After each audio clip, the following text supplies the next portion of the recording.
si Commander Adrian dito. Ito yung pinakamalakas na commander na sinasabi ni Lolo Ambo sa amin ngayon mga tol.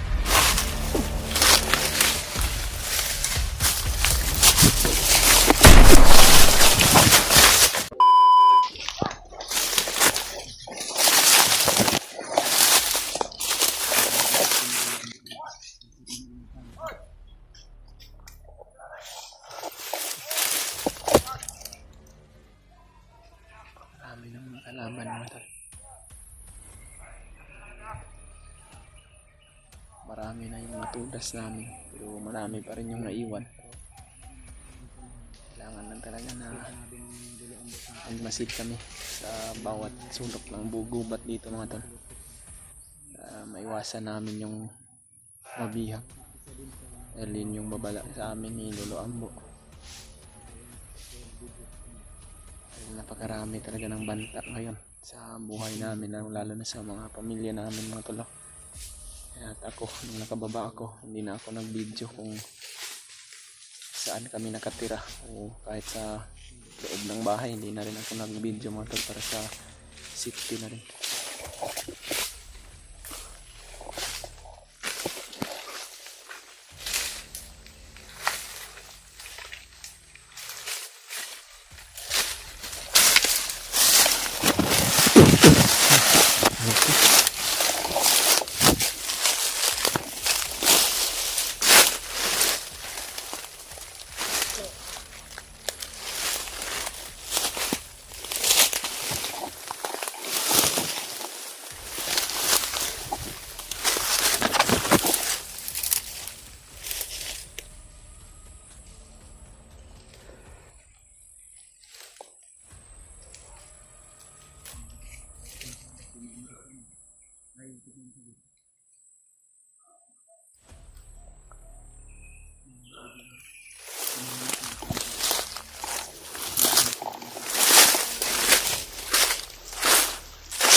Marinig niyo yung sabi ni Lolo Ambo na kailangan hindi tayo magkahiwalay-hiwalay dahil sinasadya ng mga bandido na magkahiwalay tayo.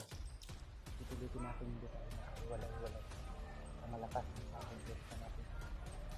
Mga brad, yun talaga yung paalala niya palagi bago tayo umalis. Kaya ito,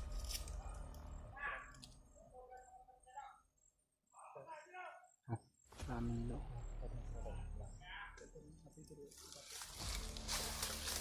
Likod, harap. Sa kanan mo, sa kaliwa. May mga kalaban talaga mga to. Kaya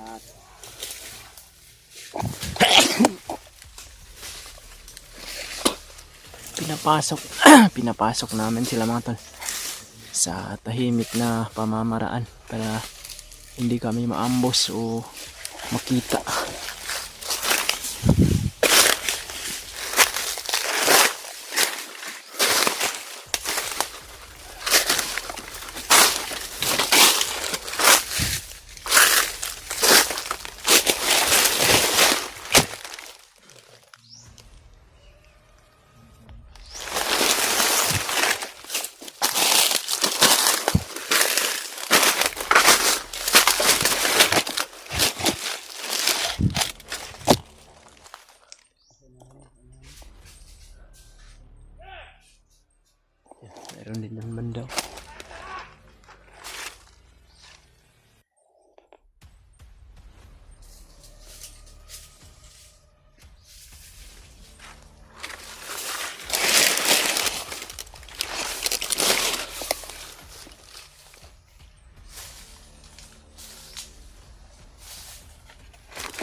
Mandir yan, oh.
Commander Adrian to mga tol. Yan o.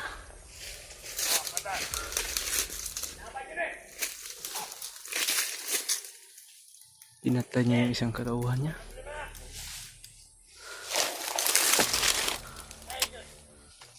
Kung mahimo, tama yung balakpan.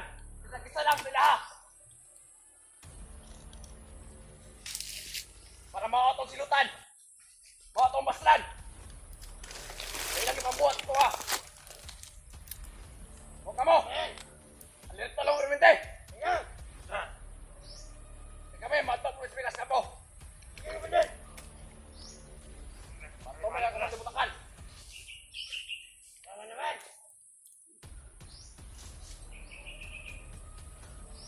Okay naman kaya Adria. Kira. Ha? Kira kamanan. Enet. Kanin pa tayo. Laban nyo eh. Sunog ka. Sunog mahal. Basta ako mamando ha. Ayun yung kalinte. Napay natin na natin. Napay na. Padalan mo tawag tao. Marami pala.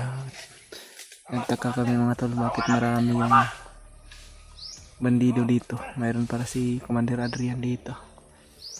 Ito yung pinakamalakas na commander na sinasabi ni Lolo Ambo sa amin ngayon mga tol. Ayun, pinalakas to ni Commander Bagnot. Dahil ito yung kanang kamay niya ngayon. At si Commander Butakan. Hoy, ikaw! Tabot sa mga kabanan ang tingnon. Kadan.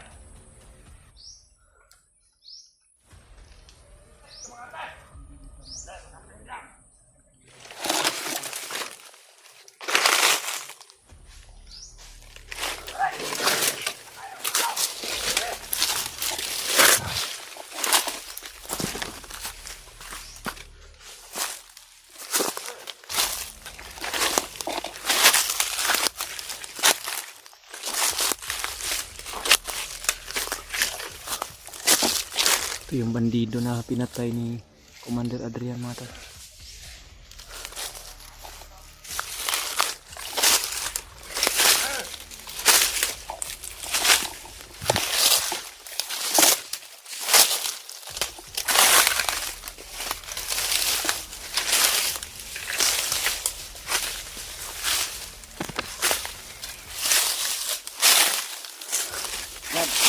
Sino pang tayo?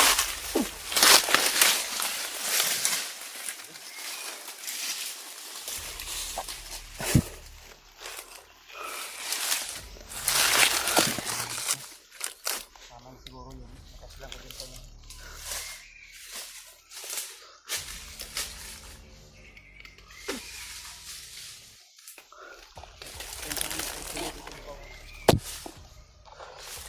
Umalis na sila Commander Adrian, Brad. Yan, may kasama din. Punta daw sila sa kabilang kampo na Yung mga kasamahan. kay Commander Butakal daw. Ha? Isa siyang pinastan dyan. Galit na galit. Kailangan daw sila makahuli ng hampi. Yun na Tama yung git. Tama git yung niluluan ko ito nga. inutos ni Commander Adrian sa kanyang mga tauhan. Ginatugis tol. Pakisabi ko sa sila Rimar tol. Na kailangan mag-ingat sila. Dahil kami rin ay punteriya. Nakita daw kami sa monitor na may mga dalang pagkain na ibibigay daw namin sa matanda. Kami yung tinutukoy nila. Na kung maaari daw, kailangan mahuli daw sa amin, isa sa amin. Hindi kami pala. Wasa ningon nga pila ka buhok. Wasa ningon. Wala, pero ang sabi niya, kahit kahit pagkain. Dalang mga pagkain. may mga dalang pagkain daw. Walang iba niya. Pinarihan niya pa si Lolo Ambo. Ito talaga yung matanda ko ni Lolo Ambo. Sabi niya na Lalo talagang bininta niya yung kaluluwa niya kay Commander Bagnet. Hindi ko lang talaga ano kanina lapitan na masyado dahil marami sila, Brad. may mga kasamahan ko sa parang mag-sniper yun. Ay, doon ka. At least nakakuan ka bro. Nakatatal ka din ng mga kauban niya. Yung mga iniwan niyang mga tao dito, May idea na tayo kung saan namin dito sa isang kaya commander. inapos na namin mga ta. Digit ako kumpiyansa Brad kamo. Digit kumpiyansa. Labi na ko. Ay isa ta sa kumpiyansa kay kailangan mga ko. Sige.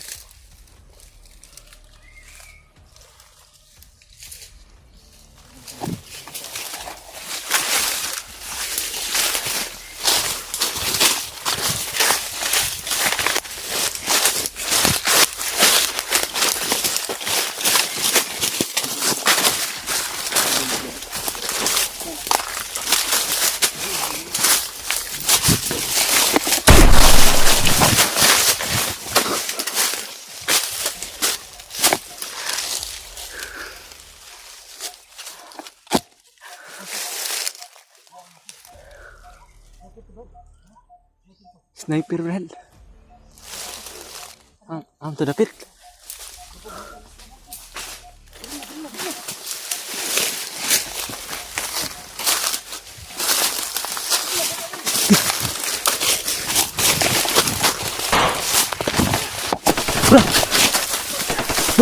Tara.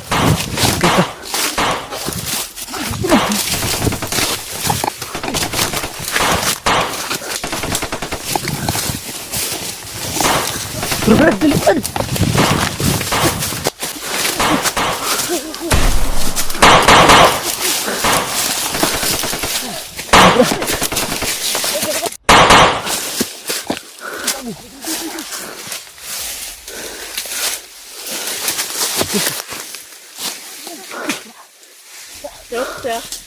Tara terus bawah, Brad. Sniper, Brad, sniper.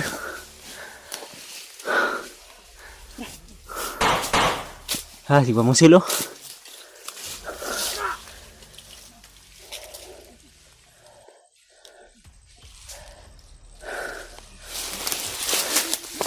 Ini, Brad, ini.